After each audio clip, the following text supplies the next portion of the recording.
Happy chocolate day my লাভ। আমি জানি দূরত্বের জন্য আজ তোমায় চকলেট দেওয়া হয়নি। তুমিই বলো তো, এত দূরে থেকে তোমায় তোমার পছন্দের চকলেটটা কি করে দিতাম? হ্যাঁ, আপাতত এর জন্য ইন্টারনেট ভার্চুয়াল চকলেট দিয়েই কাজ চালিয়ে নাও। তোমার মনে একটা প্রশ্ন আসতেই পারে যে পার্সেল করে পাঠিয়ে দিতে পারতে। ঠিক ভেবেছ, কিন্তু কি হতো তাতে?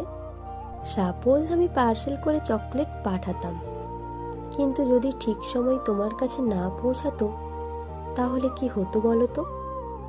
আমি কখনোই চাই না যে তোমার কাছে আমার চকলেটটা দেরি করে যাক।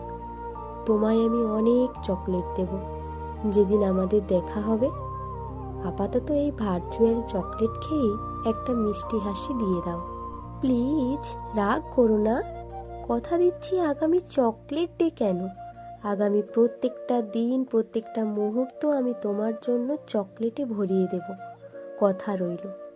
এবং তুমি তো জানো আমি কথা দিলে কথাটা রাখি। সো প্লিজ আর মুখ ভার করে থেকো না, আমার লক্ষ্মী সোনা। একটা স্মাইল দাও।